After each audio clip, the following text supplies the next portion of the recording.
2.6 કોઈ એક ખેલાડી 29.4 મીટર પર સેકન્ડની પ્રારંભિક ઝડપથી એક દડાને ઉર્ધ્વ દિશામાં ફેંકે છે.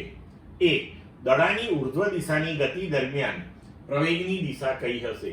બી તેની ગતિના મહત્તમ ઊંચાઈવાળા બિંદુએ દડાનો વેગ અને પ્રવેગ કેટલા હશે? સી દડાની મહત્તમ ઊંચાઈવાળા બિંદુએ સ્થાન x બરાબર 0 મીટર અને t બરાબર 0 સેકન્ડ તથા શિરોલંબ નીચે તરફની દિશાને x અક્ષની ધન દિશા તરીકે પસંદ કરો. આ પસંદગીના સંદર્ભે દડાની ઉર્ધ્વ દિશાની ગતિ અને અધો દિશાની ગતિ માટેના સ્થાન, વેગ અને પ્રવેગના ચિહ્નો દર્શાવજો. દડો કેટલી મહત્તમ ઊંચાઈએ પહોંચશે અને કેટલા સમય બાદ ખેલાડીના હાથમાં પાછો આવશે? જી 9.8 મીટર પર સેકન્ડ સ્ક્વેર અને વાયુનો અવરોધ અવગણવાનો છે આપણે. ચાલો હવે આનો ઉકેલ મેળવીએ. તો પદાર્થને તમે જ્યારે ફેંકો ત્યારે ગુરુત્વાકર્ષી ક્ષેત્રની અંદર ગુરુત્વાકર્ષણ બળની અસર હેઠળ ગતિ કરે.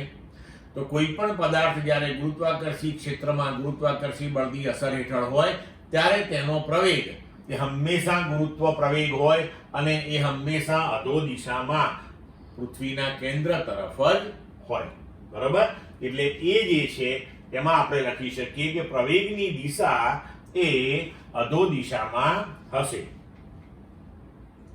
હવે તેની ગતિના મહત્તમ ઊંચાઈવાળા બિંદુએ, તો જ્યારે મહત્તમ ઊંચાઈએ પહોંચે ત્યારે તેનો વેગ 0 થાય અને પ્રવેગ, તો પ્રવેગ તો ગુરુત્વ પ્રવેગ જ રહેવાનો છે. એટલે વેગ 0 અને ગુરુત્વ પ્રવેગ g જેટલો પ્રવેગ અધો દિશામાં મળશે આપણને.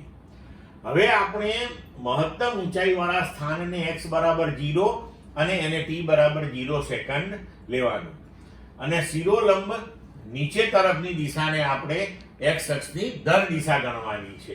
એ ગણીને આપણે સ્થાન, વેગ અને પ્રવેગના ચિહ્નો લખીએ તો ઉર્ધ્વ દિશામાં પ્રક્ષિપ્ત સ્થાનની સંખ્યા ધન આવશે, ઋણ વેગથી સંજ્ઞા ઋણ આવશે તથા પ્રવેગની સંખ્યા શું થઈ જશે? ધન. કારણ કે તમે નીચેથી ઉપર ફેંકો તો x બરાબર 0 ઉપર છે અને નીચે તરફ ધન, એટલે કે 1 2 3 4 બધું ધન હોય તો તમે 10 થી ફેંક્યો ને 5 એ પહોંચ્યો તો એ ધન 5 જ હશે. એટલે સ્થાન ધન આવશે પણ વેગની દિશા જે છે એ ઉપર તરફની છે તો ઉપર તરફની દિશાને આપણે ઋણ ગણવાના છીએ અને પ્રવેગ તો ગુરુત્વ પ્રવેગ એ અધો દિશામાં છે અને એ દિશાને આપણે ધન ગણી છે એટલે પ્રવેગ જે છે એની સંજ્ઞા ધન થશે.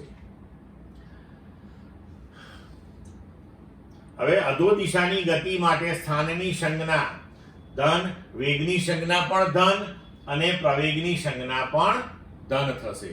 બરોબર છે? હવે ડી, તો આપણે એને મહત્તમ ઊંચાઈએ કેટલો પહોંચશે અને પાછો વ્યક્તિના હાથમાં કેટલા સમય બાદ આવશે એ જોવાનું છે. તો ધારો કે પદાર્થને મહત્તમ ઊંચાઈએ પહોંચતા લાગતો સમય t છે અને પદાર્થને પ્રાપ્ત કરેલી મહત્તમ ઊંચાઈ h છે.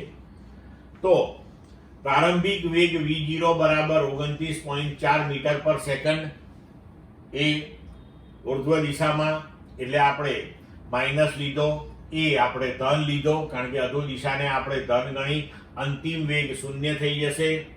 તો પ્રાપ્ત કરેલી મહત્તમ ઊંચાઈ v² - v0² બરાબર 2ad સમીકરણ પરથી આપણે લખી શકીએ કે 0 - 29.4 એનો વર્ગ બરાબર 2 ગુણ્યા 9.8 ગુણ્યા h, તો h આપણને મળી -44.1 મીટર. હવે v બરાબર v0 વત્તા at પરથી આપણે લઈએ સમય, તો 0 બરાબર -29.4 વત્તા 9.8, તો t અહીંયા 9.8 t. ટી ને સૂત્રનો કરતા બનાવી દઈએ તો સમય આપણને મળશે 3 સેકન્ડ. હવે 3 સેકન્ડ જો ઉપર જતા લાગે તો 3 સેકન્ડ પાછી નીચે આવતા લાગે તો જે તે જ બિંદુએ પાછા ફરતા તેને ટોટલ કેટલો સમય લાગે? તો 3 સેકન્ડ ઉપર જતા, 3 સેકન્ડ નીચે આવતા, તો 6 સેકન્ડ થયું. મતલબ કે 6 સેકન્ડના અંતે તે ખેલાડીના હાથમાં પાછો આવશે. ક્લિયર મિત્રો?